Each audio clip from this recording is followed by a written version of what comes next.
വിൽസണിലേക്ക് സ്വാഗതം. ഞാൻ ഷെഫി പാഞ്ഞാൽ. ADAS features നമ്മൾ പല വാഹനങ്ങളിലും ഡെമോൺസ്ട്രേറ്റ് ചെയ്ത് നമ്മുടെ ചാനലിലൂടെ തന്നെ കാണിച്ചിട്ടുണ്ട്. അഡാസ് എന്ന് പറഞ്ഞു കഴിഞ്ഞാൽ നമുക്കറിയാം അഡ്വാൻസ്ഡ് ഡ്രൈവർ അസിസ്റ്റ് സിസ്റ്റമാണ്. അതായത് ലൈൻ കീപ്പ് അസിസ്റ്റ് പോലത്തെ കാര്യങ്ങളും നമ്മൾ മുന്നിലുള്ള വാഹനത്തിൽ ഇടിക്കാതിരിക്കുക, വാഹനം തന്നെ ബ്രേക്ക് ചെയ്യുക, അതുപോലെ നമ്മൾ റോഡിൽ നിന്ന് ഇറങ്ങിപ്പോകുകയാണെന്നുണ്ടെങ്കിൽ വാഹനം തന്നെ സ്വയം നമ്മുടെ സ്റ്റിയറിംഗ് തിരിച്ച് റോഡിലേക്ക് കയറ്റുക, അത്തരമുള്ള അഡ്വാൻസ്ഡ് ആയിട്ടുള്ള ഒരു സേഫ്റ്റി ഫീച്ചേഴ്സാണ് എന്ന് പറയാം. അപ്പോൾ അതൊക്കെ നമ്മൾ വീഡിയോ ചെയ്തിട്ടുള്ളതെന്ന് പറഞ്ഞാൽ എല്ലാം വളരെ വില കൂടിയ വാഹനങ്ങളായിരുന്നു. ഒരു സാധാരണക്കാർ അല്ലെങ്കിൽ ഒരു മിഡിൽ ക്ലാസ്സിനൊന്നും ഒരിക്കലും ചിന്തിക്കാൻ പറ്റാത്ത രീതിയിലുള്ള റേഞ്ചുള്ള വാഹനങ്ങൾ, ഒരു 24 അല്ലെങ്കിൽ 27 ലക്ഷം രൂപയ്ക്ക് മുകളിലുള്ള വാഹനങ്ങളിലാണ് നമ്മൾ അതൊക്കെ ഡെമോൺസ്ട്രേറ്റ് ചെയ്തിട്ടുള്ളത്. കാരണം അത്ര വാഹനങ്ങൾ ഇന്ത്യൻ മാർക്കറ്റിൽ ഇറങ്ങുന്നുള്ളൂ. അപ്പോൾ ഇന്ന് നിങ്ങൾ ടൈറ്റിൽ കണ്ടപ്പോൾ പോലെ തന്നെ നമ്മൾ 14.5 ലക്ഷം രൂപക്ക് വാങ്ങാൻ പറ്റുന്ന നമ്മുടെ ഹോണ്ട സിറ്റിയിൽ അഡാസ് ഫീച്ചേഴ്സ് വന്നിട്ടുണ്ട്. അപ്പോൾ ആ ഒരു മോഡലാണ് കാണിക്കാൻ പോകുന്നത്. നമ്മുടെ മൊത്തത്തിലുള്ള സിറ്റി നോക്കുകയാണെന്നുണ്ടെങ്കിലും കിടിലം വേരിയൻ്റ് ആണ് ഈ ഒരു 14 ലക്ഷത്തിൻ്റെ എന്ന് പറയുക. ഈ ഒരു മോഡലാണ്. ഇതാണ് നമുക്ക് ഏകദേശം മാനുവൽ ആണെന്നുണ്ടെങ്കിൽ 14 ലക്ഷം രൂപയും ഓട്ടോമാറ്റിക് ആണെന്നുണ്ടെങ്കിൽ 16 ലക്ഷം രൂപക്കും വാങ്ങാനായിട്ട് പറ്റും. പെട്രോളിൽ മാത്രമേ ഇറങ്ങുന്നുള്ളൂ. അതുപോലെ തന്നെ പിന്നെ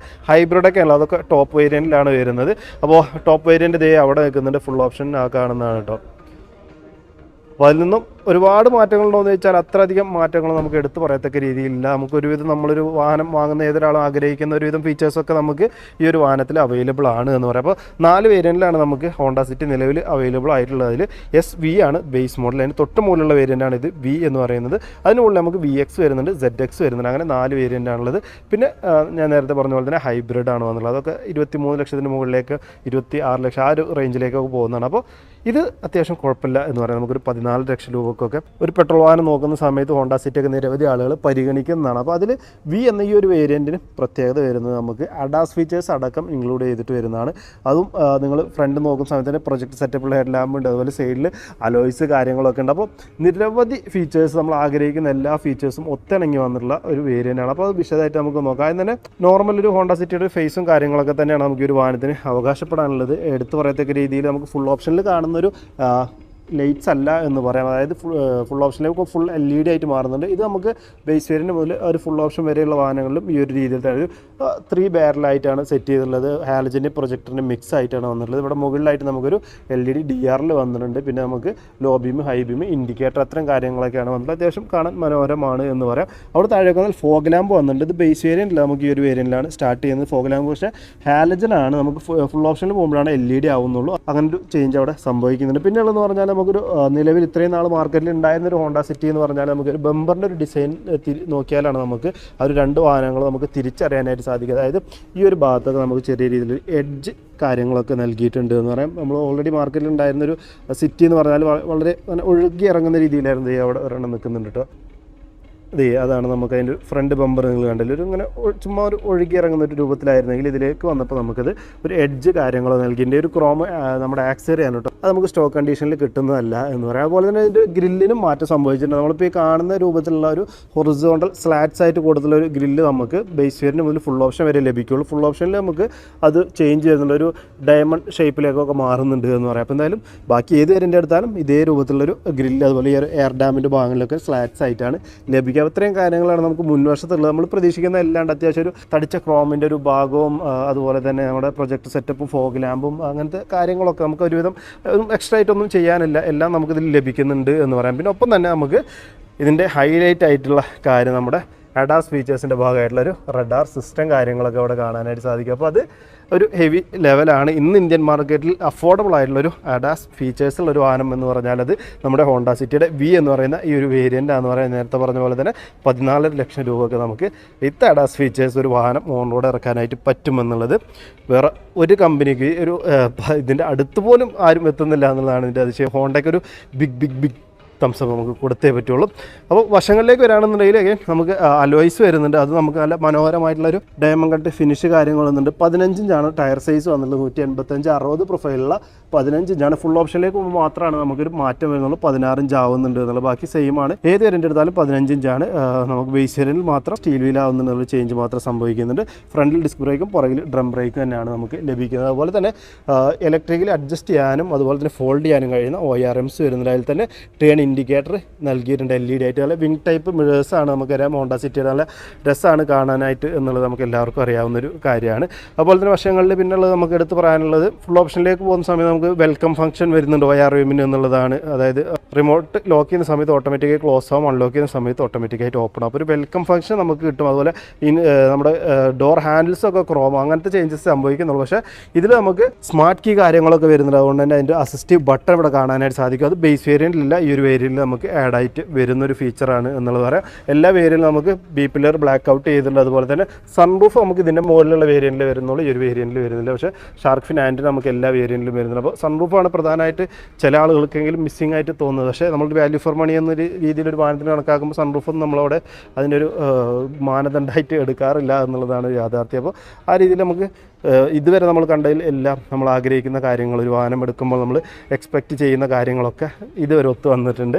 ഇനി പുറകിലേക്ക് വരികയാണെന്നുണ്ടെങ്കിലും ഫുൾ ഓപ്ഷൻ വരെ ഏത് വാഹനം എടുത്താലും സെയിം രീതിയിലൊരു Z ഷേപ്പിലുള്ള ഒരു LED ടൈൽ ലാമ്പ് യൂണിറ്റാണ്. ഇതിലും നമുക്ക് വ്യത്യസ്ത അത്തരത്തിൽ തന്നെ ലഭിക്കുന്നുണ്ട് എന്ന് പറയുന്നത്. പിന്നെ ഫുൾ ഓപ്ഷനിലേക്ക് ഒരു മാറ്റം എന്ന് പറഞ്ഞാൽ ഇവിടെ ഒരു സ്പോയിലർ വരുന്നുണ്ട് എന്നുള്ളതാണ്. അത് വേണമെങ്കിലൊക്കെ നമുക്ക് ആഫ്റ്റർ മാർക്കറ്റായിട്ട് ചെയ്യാവുന്നതേ ഉള്ളൂ. അതുപോലെ ഡീഫോഗർ വന്നിട്ടുണ്ട്, അത് എല്ലാ വേരിയൻറ്റിലും ഒരുപോലെ സിറ്റിയിൽ ലഭിക്കുന്നതാണ്. പിന്നെ റിയർ വ്യൂ ക്യാമറ നമുക്ക് ലഭിക്കുന്നുണ്ട്, പാർക്കിംഗ് സെൻസർ. അതുപോലെ ഞാൻ നേരത്തെ സൂചിപ്പിച്ച പോലെ തന്നെ നമ്മുടെ പഴയ സിറ്റിയിൽ നിന്ന് ഈ സിറ്റിയിലേക്ക് വന്നപ്പോൾ നമ്മുടെ ഒരു ബമ്പറിൻ്റെ മുൻവശത്ത് ബമ്പറിൽ മാറ്റം പറഞ്ഞു, അതുപോലെ തന്നെ പുറകിലെ ബമ്പറിൽ നമുക്കൊരു മാറ്റം സംഭവിച്ചിട്ടുണ്ട്. ഇവിടെ ഒരു ബ്ലാക്ക് കളറിലൊരു ക്ലാഡിങ് പോലെ ഒരു എലമെൻറ്റ് വന്നിട്ടുണ്ട്. അതുപോലെ അതിൽ റിഫ്ലക്ടർ നമുക്കിങ്ങനെ ഹൊറിസോണ്ടലായിട്ട് കൊടുത്തിട്ടുണ്ട്. പഴയ വാഹനത്തിൽ മൊത്തം ഇങ്ങനെ ഒരു ഒഴുകി ഇറങ്ങുന്ന രൂപത്തിലായിരുന്നു. അതുപോലെ ഈ ഭാഗത്ത് ഇങ്ങനെ നീളനെയായിരുന്നു നമുക്ക് നമ്മുടെ റിഫ്ലക്ടർ വന്നത്. അതാണ് നമ്മുടെ പഴയ സിറ്റി വൈറ്റ് കേട്ടോ, ഇങ്ങനെ നീളത്തിലായിരുന്നു നമ്മുടെ റിഫ്ലക്ടർ കൊടുത്തിരുന്ന പോലെ മൊത്തം ഒരു ഒഴുകി ഇറങ്ങുന്ന രീതിയിലൊരു പെയിൻറ്റഡ് പാർട്ടുകൾ മാത്രമേ നമ്മൾ കണ്ടിരുന്നുള്ളൂ. പക്ഷേ ഇതിലേക്ക് വന്നപ്പോൾ ഇവിടെ നമുക്കൊരു ബ്ലാക്ക് എലമെൻറ്റ് കൂടി കയറി വന്നിട്ടുണ്ട്. ഫുൾ ഓപ്ഷനിലേക്ക് പോകുന്ന സമയത്ത് നമുക്ക് കുറച്ചുകൂടി സ്പോർട്ടി ആയിട്ടുള്ളൊരു ഫിൻ ടൈപ്പ് ഒരു എലമെൻ്റ് ആയിട്ട് അവിടെ ലഭിക്കുന്നുണ്ട് എന്ന് പറയാം. പിന്നെ ബൂട്ട് സ്പേസ് നോക്കുകയാണെങ്കിൽ നമുക്ക് 509 ലിറ്ററിൻ്റെ ഒരു ബൂട്ട് സ്പേസ് വന്നിട്ടുണ്ട്. ഇതേ ബൂട്ട് നമുക്ക് കീ വെച്ചിട്ട് ഓപ്പൺ ചെയ്യാനായിട്ട് സാധിക്കും. അപ്പോൾ അതെ, അത്യാവശ്യം ഹ്യൂജ് ആയിട്ടുള്ളൊരു സ്പേസ് നമുക്ക് നിസ്സംശയം പറയാവുന്ന രീതിയിലാണ് വന്നിട്ടുള്ള ഒരു സെഡാനെ സംബന്ധിച്ചിടത്തോളം കിഡലിനാണ് എന്ന് പറയാം. അതുപോലെ തന്നെ സ്പെയർ വീൽ നോക്കുകയാണ് എന്നുണ്ടെങ്കിൽ നമുക്ക് 15 ഇഞ്ചാണ്. പക്ഷേ പ്രൊഫൈൽ മാറ്റേണ്ട 175/65 പ്രൊഫൈലുള്ള 15 ഇഞ്ചാണ് വന്നിട്ടുള്ളത്. സ്റ്റീൽ വീലാണ്, ഫുൾ സൈസ് അല്ല എന്നുള്ളൊരു മാറ്റം അവിടെ സംഭവിക്കുന്നുണ്ട്. എന്നാലും ഈ ഒരു ബൂട്ട് ലീഡിൻ്റെ ഭാഗങ്ങളിലൊക്കെ ഇൻസുലേഷൻ കാര്യങ്ങളൊക്കെ കൊടുത്ത് നല്ല വൃത്തിയായിട്ട് നമ്മൾ ഈ ഒരു സെഗ്മെൻറ്റ് വാഹനത്തിൽ ആഗ്രഹിക്കുന്ന രീതിയിലൊരു ക്വാളിറ്റി മെയിൻറ്റെയിൻ ചെയ്യാനായിട്ട് ഹോണ്ട ശ്രദ്ധിച്ചിട്ടുണ്ട് എന്ന് പറയാം. അപ്പോൾ ഈ റിയർ സീറ്റിലേക്ക് കയറി നോക്കുകയാണെന്നുണ്ടെങ്കിൽ നോക്കിയിട്ട് ഇതാണ് നമ്മുടെ ഡോർ പാഡ്. നല്ല വാഹനത്തിൻ്റെ ഒരു വലുപ്പം സൂചിപ്പിക്കുന്ന രീതിയിൽ തന്നെ വളരെ വൈഡായിട്ട് വളരെ വലിയൊരു മാസീവായിട്ടുള്ളൊരു ഡോറാണ് ഓപ്പണായി വരിക. എല്ലാ ഡോറിലും നമുക്ക് സ്പീക്കർ കാണാനായിട്ട് സാധിക്കും. 4 സ്പീക്കർ നമുക്ക് ലഭിക്കുന്നുണ്ട്. ഫുൾ ഓപ്ഷനിൽ 8 സ്പീക്കർ ലഭിക്കുന്നുണ്ട്. ആംറസ്റ്റ് ഭാഗത്തൊക്കെ നമുക്കൊരു സോഫ്റ്റ് ടച്ച് പാഡിങ് വന്നിട്ടുണ്ട്, ഫാബ്രിക് ഫിനിഷ് വന്നിട്ടുണ്ട്. 4 പോയിൻ്റ് വരുന്നുണ്ട്. സെൻട്രൽ ലോക്കിംഗ് ഒക്കെ ഉണ്ട് എന്ന് ഞാൻ ഓൾറെഡി പറഞ്ഞു. ചെറിയൊരു ബോട്ടിൽ ഹോൾഡർ കാണാനായിട്ട് സാധിക്കും. ഈ ഒരു ഡ്രൈവർ സീറ്റ് ഞാൻ എൻ്റെ കംഫർട്ടിനനുസരിച്ച് സെറ്റ് ചെയ്തിട്ടുള്ളതാണ് കേട്ടോ. ഒരു സ്പേസ് നിങ്ങൾ നോക്കിയാൽ ഒരു രക്ഷയില്ല. അതുപോലെ തന്നെ സീറ്റാണെന്നുണ്ടെങ്കിൽ ഫുൾ ഓപ്ഷൻ ഒഴിച്ച് ബാക്കി എല്ലാത്തിലും നമുക്ക് ഫാബ്രിക് സീറ്റുകളാണ് ലഭിക്കുക. നമുക്ക് ലെഗ് റൂം ആണെങ്കിലും നീ റൂം ആണെങ്കിലും തൈ സപ്പോർട്ടാണെങ്കിലും ഏത് രീതിയിലും ഇനിയിപ്പോൾ ഇതിൻ്റെ ഒരു റിക്ലൈനിങ് ആംഗിൾ നമ്മൾ നോക്കുകയാണെന്നുണ്ടെങ്കിൽ ഒക്കെ നമ്മളെ കംഫർട്ടബിൾ ആക്കുന്ന രീതിയിലുള്ളൊരു സ്ഥലമാണ് ഇതിൻ്റെ ഒരു റിയർ സീറ്റ് എന്ന് പറയുക. ഹോണ്ട സിറ്റി എന്ന് പറഞ്ഞാൽ നമുക്ക് എല്ലാവർക്കും അറിയാം ഇതിൻ്റെ ഒരു ഡ്യൂറബിലിറ്റി, സേഫ്റ്റി, അതുപോലെ റൈഡ് ക്വാളിറ്റി, അങ്ങനെ നിരവധി പോയിന്റുകൾ കൂടിച്ചേർന്നിട്ടുള്ള ഒരു വാഹനം എന്ന് പറയാം. അതിൻ്റെ ഒരു ഹൈലൈറ്റ് ആയിട്ട് നമ്മൾ എടുത്ത് പറയുമ്പോൾ അത്തരത്തിലുള്ള നിരവധി കാര്യങ്ങൾ നമുക്ക് എടുത്തു പറയാനുണ്ട്. ഒരു ഹെയ്റ്റേഴ്സ് ഇല്ലാത്തൊരു വാഹനം കൂടിയാണ്. അപ്പോൾ അതിൽ പ്രധാനപ്പെട്ട ഒരു ഭാഗമാണ് ഇതിൻ്റെ ഒരു യാത്രാ സുഖം എന്നുള്ളൊരു കാര്യം. അപ്പോൾ അതിൽ ഒരു റിയർ സീറ്റിൻ്റെ കാര്യം എടുത്തു പറയേണ്ടത് തന്നെയാണ്. നമുക്ക് ഫ്രണ്ടിൽ മാത്രമല്ല പുറകിലും വളരെ കംഫർട്ടായിട്ട് ഇരുന്ന് യാത്ര ചെയ്യാനായിട്ട് സാധിക്കും എന്നുള്ളത്. റിയർ AC ഒക്കെ നമുക്ക് എല്ലാ വേരിയൻറ്റിലും വരുന്നുണ്ട്. അതുപോലെ തന്നെ 12 വാൾട്ടിൻ്റെ 2 ചാർജ് സോക്കറ്റുകൾ പുറകിലേക്കായിട്ട് കൊടുത്തിട്ടുണ്ട്. അത് USB ആക്കായിരുന്നു എന്ന് തോന്നിയിട്ടുണ്ട്. അതുപോലെ ചെറിയ രീതിയിൽ ഉയർന്നു നിൽക്കുന്ന ഒരു സെൻറ്റർ ടണലുണ്ട്. പക്ഷേ അത് ബുദ്ധിമുട്ടുണ്ടാക്കുന്നൊന്നുമില്ല കേട്ടോ. നമുക്കിത് സുഖമായിട്ട് ഒരാൾക്ക് ഇരിക്കാവുന്ന രീതിയിൽ തന്നെയാണ് വന്നിട്ടുള്ളത്. ചെറുതായിട്ടൊന്ന് ഉയർന്നു നിൽക്കുന്നുണ്ട് എന്നുള്ളതേ ഉള്ളൂ. എന്നാലും 3 പേർക്ക് സുഖകരമായിട്ട് ഇരിക്കാവുന്ന ഒരു സ്പേസ് നമുക്കുണ്ട്. സെൻറ്ററിലിരിക്കുന്ന ആളുടെ ലെഗ് റൂം ഇത്തിരി കുറയും, കാരണം ഒരു AC വെൻ്റ് പുറകിലേക്ക് എത്തി നിൽക്കുന്നുണ്ട് എന്ന് ചോദിച്ചാൽ വേറെ ഒരു പ്രശ്നവും നമുക്കിതിൻ്റെ ഒരു സീറ്റിങ്ങിൻ്റെ കാര്യത്തിൽ പറയാനില്ല. വളരെ കംഫർട്ടബിൾ ആയൊരു സ്ഥലം എന്ന് പറയാം. അതുപോലെ നമുക്ക് സെൻറ്റർ ആംറസ്റ്റ് വന്നിട്ടുണ്ട്. അതിലായിട്ട് 2 കപ്പ് ഹോൾഡേഴ്സ് വന്നിട്ടുണ്ട്. പുറകിലൊക്കെ നമുക്ക് ഫിക്സഡ് ഹെഡ് റെസ്റ്റാണ്. അഡ്ജസ്റ്റബിൾ ഹെഡ് റെസ്റ്റ് ഈ ഒരു വേരിയൻറ്റിൽ കിട്ടുന്നില്ല എന്നുള്ളത് മാത്രമേ വേണമെങ്കിൽ നമുക്കൊരു കുറവായിട്ട് പറയാനുള്ളൂ. അതുപോലെ ഫുൾ ഓപ്ഷനിലേക്ക് പോകുമ്പോൾ റിയറിൽ നമുക്ക് സൺഷെയ്ഡ് പോലത്തെ കാര്യങ്ങളൊക്കെ വരുന്നുണ്ട്. പിന്നെ മാപ്പ് ലാമ്പ് വന്നിട്ടുണ്ട്. ഫുൾ ഓപ്ഷനിൽ അതൊക്കെ LED ആണ്. ഇതിൽ നമുക്ക് ബൾബാണ്. അപ്പോൾ അത്തരത്തിലുള്ള കുഞ്ഞു കുഞ്ഞു മാറ്റം നമുക്ക് ഫീച്ചേഴ്സ് കൊടുത്തിട്ടുണ്ട്. എല്ലാം ഒക്കെ നമുക്ക് LED അല്ല, അതുപോലെ തന്നെ ടോപ്പ് എൻഡിൽ കിട്ടുന്ന അത്രയും അഡ്വാൻസ്ഡ് അല്ല എന്നുള്ളതേ ഉള്ളൂ. അല്ലാതെ നമുക്ക് ഫീച്ചേഴ്സ് കൊടുക്കാതെ ഇരുന്നിട്ടില്ല എന്നുള്ളതാണ് നോട്ട് ചെയ്യുമ്പോൾ മനസ്സിലാക്കാനായിട്ട് സാധിക്കുന്നത്. അപ്പോൾ ഇതാണ് നമ്മുടെ ഹോണ്ട സിറ്റിയുടെ കീ ഫുൾ ഓപ്ഷൻ എടുത്താൽ നമുക്ക് 20 തന്നെയാണ് ലഭിക്കുക. ലോക്ക് അൺലോക്ക് വന്നിട്ടുണ്ട്. അല്ല ഓട്ടോമാറ്റിക് ആണെന്നുണ്ടെങ്കിൽ നമുക്ക് വാഹനം ഈ ഒരു റിമോട്ട് വെച്ചിട്ട് തന്നെ സ്റ്റാർട്ട് ചെയ്യാനായിട്ട് സാധിക്കും. അതുപോലെ തന്നെ നമ്മൾ ഈ ഒരു ലോക്ക് അൺലോക്കിൻ്റെ ബട്ടൺ ഒരുമിച്ച് ഹോൾഡ് ചെയ്ത് പിടിക്കുകയാണെന്നുണ്ടെങ്കിൽ എല്ലാ വിൻഡോസും ഡൗൺ ആവും. അതുപോലെ തന്നെ സൺറൂഫുള്ള മോഡലാണെങ്കിൽ സൺറൂഫ് ഓപ്പൺ ആവും. അത്തരത്തിലുള്ള ഫീച്ചേഴ്സൊക്കെ നമുക്ക് ലഭിക്കുന്നുണ്ട്. പുറകിൽ അതുപോലെ തന്നെയാണ് നമുക്ക് ഫ്രണ്ടിൽ ഡോർ പാഡ് വന്നിട്ടുള്ളത്. 4 പവർ വിൻഡോയുടെ കൺട്രോൾസും ലോക്ക് അൺലോക്കും ORMൻ്റെ അഡ്ജസ്റ്റ്മെൻറ്റ് കാര്യങ്ങളൊക്കെ എക്സ്ട്രാ വന്നിട്ടുണ്ട് എന്നുള്ളതേ ഉള്ളൂ. ഇൻസൈഡ് ഡോർ ഹാൻഡിലിനൊക്കെ ഒരു ക്രോം ഫിനിഷാണ് വന്നിട്ടുള്ളത്. ഡ്രൈവർ സീറ്റ് നമുക്ക് മാനുവലി ഹൈറ്റ് അഡ്ജസ്റ്റ് ആവുന്ന ഫംഗ്ഷൻ കാര്യങ്ങളൊക്കെ നൽകിയിട്ടുണ്ട്. ഇവിടെ നമ്മുടെ ട്രാക്ഷൻ കൺട്രോൾ ആണ്, അതുപോലെ തന്നെ ഹെഡ്ലൈറ്റ് ലെവലറിൻ്റെ ഒരു കൺട്രോൾ കാണാനായിട്ട് സാധിക്കും. അപ്പോൾ കയറി നോക്കുകയാണെന്നുണ്ടെങ്കിൽ പുഷ് ബട്ടൺ സ്റ്റാർട്ട് സ്റ്റോപ്പ് നമുക്ക് എല്ലാ വേരിയൻ്റ്, അതായത് ബേസ് വേരിയൻറ്റിലടക്കം ഹോണ്ട നൽകിയിട്ടുണ്ട് എന്ന് പറയാം. അതുപോലെ തന്നെ ഇതിൻ്റെ ഒരു സ്റ്റിയറിംഗ് വീലും എടുത്ത് പറയേണ്ടതാണ്. ടിൽറ്റ് ആൻഡ് ടെലിസ്കോപ്പിംഗ് ഫംഗ്ഷൻ നമുക്ക് ബേസ് വേരിയൻറ്റ് മുതൽ കൊടുത്തിട്ടുണ്ട്. കണ്ടോ, ഇതൊക്കെ നമുക്ക് ബേസ് വേരിയൻറ്റ് മുതൽ ലഭിക്കുന്ന ഫീച്ചറാണ്. പിന്നെ അതെ ഇവിടെയാണ് നമ്മുടെ അഡാസിൻ്റെ കൺട്രോൾ വന്നിട്ടുള്ളത്. നമ്മുടെ ആപ്റ്റീവ് ക്രൂയിസ് കൺട്രോൾ, അതുപോലെ തന്നെ lane keeper system, road departure warning തുടങ്ങിയ കാര്യങ്ങളൊക്കെയാണ് ഈ ഭാഗത്തായിട്ട് നൽകിയിട്ടുള്ളത്. അതിൻ്റെ കൺട്രോൾസാണ്. അതുപോലെ ഈ ഭാഗത്ത് നമ്മുടെ മീഡിയയുടെ കൺട്രോൾസ് വന്നിട്ടുണ്ട്. അപ്പോൾ ഇതൊക്കെ നമുക്ക് ബേസ് വേരിയൻറ്റ് മുതൽ ലഭിക്കുന്നത്. അതായത് ഈ അഡാസ് ഫീച്ചേഴ്സിൻ്റെ കൺട്രോൾ ഈ ഒരു വേരിയൻറ്റിലാണ് കേട്ടോ ലഭിക്കുള്ളൂ. കാരണം അഡാസ് ഫീച്ചേഴ്സ് നമുക്ക് V എന്ന് പറയുന്ന ഈ ഒരു വേരിയൻറ്റിലാണ് സ്റ്റാർട്ട് ചെയ്യുന്നത്. അപ്പോൾ അത് മുതലേ ലഭിക്കുള്ളൂ എന്ന് പറയാം. ബാക്കിയെല്ലാം നമുക്ക് സ്റ്റിയറിംഗ് കൺട്രോൾസൊക്കെ നോർമലി മീഡിയയുടെ കൺട്രോൾസൊക്കെ നമുക്ക് ബേസ് വേരിയൻറ്റ് മുതൽ ലഭിക്കുന്നുണ്ട്. അപ്പോൾ 20-ലാണ് നമ്മുടെ MID ഒക്കെ ഓപ്പൺ ആയി വരുന്നത്. ബഹളം ഉണ്ടാക്കുന്നതിനാണ്. ഡോർ ഓപ്പൺ ആയിട്ടുണ്ട്. അപ്പോൾ 20-ലാണ് നമ്മുടെ MID ഓപ്പൺ ആയി വരുന്നത്. 4.2 സെൻറ്റിമീറ്ററിൻ്റെ ഒരു ക്ലസ്റ്ററാണ് നമുക്ക് വന്നിട്ടുള്ളത്. ഫുൾ ഓപ്ഷനിലേക്ക് പോകുമ്പോൾ ഒരു 7 ഇഞ്ചിൻ്റെ TFT ക്ലസ്റ്ററായിട്ട് മാറുന്നുണ്ട്. ടാക്കോമീറ്റർ, സ്പീഡോമീറ്റർ, അതുപോലെ ഇതിനകത്തായിട്ട് നമുക്കൊരു ഗിയർ പൊസിഷൻ ഇൻഡിക്കേറ്ററാണ് പാർക്കിലാണ് കിടക്കുന്നത്. അതുപോലെ നമ്മുടെ ഫ്യൂൽ ലെവൽ, അത് നിരവധി ഇൻഫർമേഷൻ നമുക്ക് ലഭിക്കുന്നുണ്ട്. അപ്പോൾ അതൊക്കെ നമ്മൾ ടോഗിൾ ചെയ്ത് പോകേണ്ടത് അതെ ഈ ഒരു കൺട്രോൾ വെച്ചിട്ടാണ് കേട്ടോ.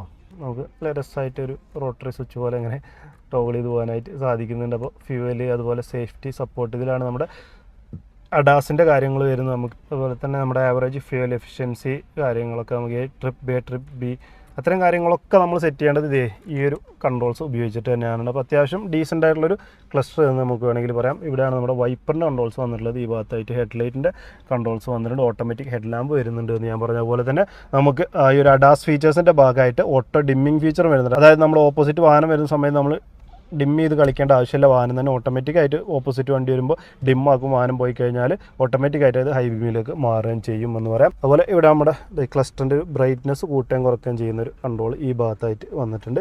AC വെൻറ്റിനൊക്കെ ചുറ്റൊരു സിൽവർ ഫിനിഷ് കാര്യങ്ങൾ വന്നിട്ട് 8 ഇഞ്ചിൻ്റെയാണ് നമുക്ക് ടച്ച് സ്ക്രീൻ വന്നിട്ടുള്ളത്. നമ്മുടെ ഹോണ്ട സിറ്റിയിൽ ഏറ്റവും പരാതി വന്നിരുന്ന ഒരു ഭാഗം എന്ന് പറഞ്ഞാൽ ഒരു ടച്ച് സ്ക്രീൻ ആയിരുന്നു. അപ്പോൾ ഇപ്പോൾ ആ പരാതിക്കൊന്നും അടിസ്ഥാനം ഇല്ലാതെ ആക്കിയിട്ട് നമ്മുടെ ഹോണ്ട ശ്രദ്ധിച്ചിട്ടുണ്ട് എന്ന് പറയാം. അത്യാവശ്യം നല്ല ക്വാളിറ്റി കാര്യങ്ങളൊക്കെ വരുന്നുണ്ട്. അപ്പോൾ ഇതിൻ്റെ ഒരു റിയർ വ്യൂ ക്യാമറ നോക്കുകയാണെന്ന രീതിയിൽ കണ്ടോ, നമുക്ക് 3 ആംഗിൾ സെലക്ട് ചെയ്യാൻ പറ്റുന്ന രീതിയിലുള്ളൊരു ക്യാമറയാണ്. അത്യാവശ്യം നല്ല ക്വാളിറ്റി ആയിട്ടുണ്ട്. പഴയത് പറഞ്ഞാൽ മൂടൽ മഞ്ഞ് പിടിച്ച പോലെ ആയിരുന്നു. നമുക്ക് എവിടെ പോയാലും മൂന്നാറിൻ്റെ ഒരു ഫീലാണ് നമുക്ക് ക്യാമറയിൽ കിട്ടിയിരുന്നത്. അപ്പോൾ ഇപ്പോൾ അതൊക്കെ മാറിയിട്ട് അത്യാവശ്യം നല്ല ക്ലാരിറ്റിയിൽ തന്നെ വന്നിട്ടുണ്ട് എന്ന് പറയാം. അവിടെ താഴേക്ക് വന്നാൽ ഓട്ടോമാറ്റിക് ക്ലൈമറ്റ് കൺട്രോളിൻ്റെ കാര്യങ്ങളാണ് വന്നിട്ടുള്ളത്. അത് ബേസ് വേരിയൻറ്റ് മുതൽ അങ്ങോട്ട് ഓട്ടോമാറ്റിക് തന്നെയാണ് വന്നിട്ടുള്ളത്. അതിൻ്റെ സ്വിച്ച് കണ്ട നല്ല രസമാണ് ഓപ്പറേറ്റ് ചെയ്യാനായിട്ട്. അപ്പോൾ അവിടെ താഴേക്ക് വന്നാൽ സ്റ്റോറേജ് സ്പേസ് കാര്യങ്ങളാണ്. 2 USB പവർ ഔട്ട്ലെറ്റ് വന്നിട്ടുണ്ട്. അതുപോലെ തന്നെ ടച്ച് സ്ക്രീൻ്റെ കാര്യം പറഞ്ഞപ്പോൾ നമുക്ക് ഈ ഒരു വേരിയൻറ്റിൽ V എന്ന് പറയുന്ന ഈ ഒരു വേരിയൻറ്റ് മുതൽ തന്നെ ആൻഡ്രോയിഡ് ഓട്ടോ, ആപ്പിൾ കാർപ്ലേ ഒക്കെ നമുക്ക് വയർലെസ് ആയിട്ട് തന്നെ കണക്ട് ചെയ്യാനായിട്ട് സാധിക്കും. 12 വാട്ടിന് ചാർജ് സോക്കറ്റ് ഇവിടെ വന്നിട്ടുണ്ട്. അതുപോലെ തന്നെ നമുക്ക് ഇൻഫോർടൈൻമെൻറ്റ് കണക്ട് ചെയ്യാനുള്ള ഒരു USB പോർട്ടും ഒരു ചാർജിങ് പോർട്ടും കൊടുത്തിട്ടുണ്ട്. ഈ ഭാഗത്തൊക്കെ നമ്മുടെ സ്റ്റോറേജ് സ്പേസ്, കപ്പ് ഹോൾഡേഴ്സ് ഒക്കെയാണ് വന്നിട്ടുള്ളത്. നമുക്ക് ഇതിൻ്റെ തൊട്ട് മുകളിലുള്ള വേരിയൻറ്റ് മുതലൊക്കെ ഇവിടെ നമുക്ക് വയർലെസ് ചാർജിങ് പാഡ് തുടങ്ങിയ കാര്യങ്ങളൊക്കെയാണ് ലഭിക്കുന്നത്. അപ്പോൾ ഇതാണ് നമ്മുടെ CVT ഗിയർ ബോക്സ് കാണുന്നത്. Park, reverse, neutral, drive, sport എന്നിങ്ങനെയുള്ള മോഡുകൾ കാണാനായിട്ട് സാധിക്കും. മാനുവൽ ഹാൻഡ് ബ്രേക്ക് വന്നിട്ടുണ്ട്. നമ്മുടെ ഹൈബ്രിഡിലേക്കാണെന്നുണ്ടെങ്കിൽ നമുക്ക് ഇലക്ട്രോണിക് പാർക്കിംഗ് ബ്രേക്കാണ് ലഭിക്കുന്നത് എന്ന് പറയാം. പിന്നെ ഒരു ആംറസ്റ്റ് വന്നിട്ട് ഇതും എല്ലാ വേരിയൻറ്റിലും ഒരുപോലെ ലഭിക്കുന്നതാണ്. നമുക്ക് ചെറിയൊരു പാഡിങ് കാര്യങ്ങളൊക്കെ ഉള്ള മനോഹരമായിട്ടുള്ളൊരു ആംറസ്റ്റ് കാര്യങ്ങളാണ്. പിന്നെ ഗ്ലോ ബോക്സ് അത്യാവശ്യം വലിയൊരു ഗ്ലോ ബോക്സാണ് നമ്മൾ ഈ ഒരു വാഹനത്തിൽ പ്രതീക്ഷിക്കേണ്ട രീതിയിൽ തന്നെയാണ്. പിന്നെ മിഡ് പാഡിൻ്റെ ഈ ഒരു ഭാഗത്തൊക്കെ നമുക്ക് സോഫ്റ്റ് ടച്ചിൻ്റെ പാഡിംഗ് ആണ്. അപ്പോൾ ഇതൊന്നും നമ്മൾ വളരെ വില കൂടിയ വാഹനങ്ങളിലാണ് ഇത്തരം കാര്യങ്ങൾ നമ്മൾ കാണാറുള്ളത്. അപ്പോൾ അതൊക്കെ നമുക്ക് ഹോണ്ട ശ്രദ്ധിച്ച് ഈ ഒരു വാഹനത്തിൽ കൊടുത്തിട്ടുണ്ട്. ഓട്ടോ ഡിമ്മിങ് IRM നമുക്ക് ഫുൾ ഓപ്ഷനിൽ വരുന്നുണ്ട്. ഇതിൽ നമുക്ക് മാനുവൽ ഡിമ്മിങ് ആണ് വന്നുള്ളത്. മാപ്പ് ലാംപ്സ് ഒക്കെ നമുക്ക് ബൾബാണ്. അപ്പോൾ ഇത്രയൊക്കെയാണ് നമ്മുടെ വാഹനത്തിൻ്റെ ഒരു ഫീച്ചേഴ്സായിട്ട്. ഒരുവിധം നമ്മൾ ആഗ്രഹിക്കുന്ന എല്ലാ ഫീച്ചേഴ്സും ഈ ഒരു വാഹനത്തിൽ ഉണ്ട് എന്ന് നമുക്ക് സംശയം പറയാം. ഇനി സേഫ്റ്റി സൈഡ് നോക്കുകയാണെന്നുണ്ടെങ്കിൽ ഈ ഒരു വാഹനത്തിൽ നമുക്ക് 4 എയർ ബാഗ് വരുന്നുണ്ട്. ABS, EBD, hill start assist, emergency stop signal, hill hold, അത്തരത്തിലുള്ള ഒരുവിധം എല്ലാ സേഫ്റ്റി സൈഡും നമുക്ക് ഈ ഒരു വേരിയൻറ്റ് തന്നെ കവറായിട്ട് കിട്ടുന്നുണ്ട് എന്നുള്ളതാണ്. അതിൻ്റെയൊക്കെ ഒപ്പം തന്നെയാണ് നമുക്ക് ഈ പറയുന്ന ADAS ഫീച്ചേഴ്സും എക്സ്ട്രാ ആയിട്ട് കിട്ടുന്നത്. അപ്പോൾ ഒരു 1.5 ലിറ്റർ പെട്രോൾ എഞ്ചിനാണ് നമുക്കറിയാം നമ്മുടെ വിശ്വപ്രസിദ്ധമായിട്ടുള്ള നമ്മുടെ IVTEC ടെക്നോളജിയിൽ വരുന്ന ഒരു പെട്രോൾ എഞ്ചിനാണ് വരുന്നത്. 4 സിലിണ്ടർ എഞ്ചിനാണ്. ഏകദേശം 121 bhp 145 Nm ടോർക്കാണ് ഒരു വാഹനം പ്രൊഡ്യൂസ് ചെയ്യുക. 6 സ്പീഡ് മാനുവൽ ട്രാൻസ്മിഷൻ ആയിട്ടും ഒരു CVT ഗിയർ ബോക്സിൽ വാങ്ങാനായിട്ട് പറ്റും. അപ്പോൾ വില ഓൾറെഡി ഞാൻ പറഞ്ഞു ഈ ഒരു വേരിയൻറ്റിനാണ് എന്നുണ്ടെങ്കിൽ, ബാക്കിയുള്ള വേരിയൻറ്റിനൊക്കെ അറിയണമെന്നുണ്ടെങ്കിൽ ഞാൻ ഡിസ്ക്രിപ്ഷനിൽ കൊടുക്കുന്നുണ്ട്. അതുപോലെ തന്നെ മറ്റൊരു പ്രത്യേകത എന്ന് പറഞ്ഞു കഴിഞ്ഞാൽ നമുക്ക് ഇതിൻ്റെ ഒരു വിശ്വാസ്യതയാണ്. ഹോണ്ട ഇതിന് 3 വർഷം അല്ലെങ്കിൽ അൺലിമിറ്റഡ് കിലോമീറ്റർ വാറൻറ്റി നോർമലി കൊടുക്കുന്നുണ്ട്. അതല്ല നമ്മളിനി എക്സ്റ്റെൻഡ് ചെയ്യുകയാണെന്നുണ്ടെങ്കിൽ നമുക്ക് 4, 5, 6, 7, 8 വർഷം അങ്ങനെ 10 വർഷം വരെ അൺലിമിറ്റഡ് കിലോമീറ്റർ ആയിട്ട് നമുക്ക് വാറൻറ്റി എക്സ്ചേഞ്ച് ചെയ്ത് കൊണ്ടുപോകാനായിട്ട് സാധിക്കും. അപ്പോൾ അതൊക്കെ നമുക്ക് എന്താ പറയുക, അതിൻ്റെ അപ്പുറം ഒന്നും ചിന്തിക്കാനില്ല. 10 വർഷം അൺലിമിറ്റഡ് കിലോമീറ്റർ വാറൻറ്റി ഒക്കെ ഒരു വാഹനത്തിന് കിട്ടുക എന്ന് പറഞ്ഞാൽ അതിൽ കൂടുതൽ നമുക്ക് എന്താണ് ഒരു കമ്പനിയോട് ചോദിക്കാനായിട്ട് പറ്റുമല്ലോ. അപ്പോൾ ഇപ്പോൾ കുറച്ചുകൂടി ഒരു ADAS ഫീച്ചേഴ്സ് വന്ന് നമ്മൾ ടെക്നോളജി ഒരു ഹൈ ലെവലിലേക്ക് എത്തേണ്ടി ഈ ഒരു സെഗ്മെൻറ്റിൽ തന്നെ ഇത്രയും ഫീച്ചേഴ്സുള്ള ഈ ഒരു സേഫ്റ്റി സൈഡ് ഇത്രയും പക്കയായിട്ടുള്ള ഒരു വാഹനം വേറെ ഇല്ല എന്ന് പറയുന്നത്. അതുപോലെ തന്നെ ഹോണ്ട സിറ്റി നമുക്കറിയാവുന്ന ഏഷ്യ NCAP-ലൊക്കെ നമുക്ക് 5 സ്റ്റാർ റേറ്റിംഗ് ഉള്ള ഒരു വാഹനമാണ്. അപ്പോൾ മൊത്തത്തിൽ എല്ലാം കൊണ്ടും ഒരു ഫുള്ളി പാക്കഡ് ആയിട്ടുള്ള ഒരു വാഹനം, അതും ഈ ഒരു 15 ലക്ഷത്തിൻ്റെ ഉള്ളിലൊക്കെ വേറെ ചോയ്സ് നോക്കണ്ട എന്ന് പറയാവുന്ന രീതിയിലേക്ക് ഹോണ്ട സിറ്റിനെ നമ്മുടെ ഹോണ്ട മാറ്റിയെടുത്തിട്ടുണ്ട് എന്ന് പറയാം. അപ്പോൾ എന്തായാലും നിങ്ങൾക്ക് എന്താണ് ഏറ്റവും പുതിയ ഹോണ്ട സിറ്റിനെ കുറിച്ചുള്ള അഭിപ്രായം താഴെ കമൻറ്റ് ചെയ്ത് അറിയിക്കുക. വീഡിയോ ഇഷ്ടപ്പെട്ടുന്നതായിരിക്കും. ഇഷ്ടപ്പെട്ടാൽ ലൈക്ക് ചെയ്യാനോ ഷെയർ ചെയ്യാനോ ചാനൽ മറക്കാൻ സബ്സ്ക്രൈബ് ചെയ്യാൻ സപ്പോർട്ട് ചെയ്യുക. വീഡിയോ ആണെങ്കിൽ ഒരുപാട് നന്ദി. അടുത്ത വീഡിയോയിൽ കാണാം. Bye bye.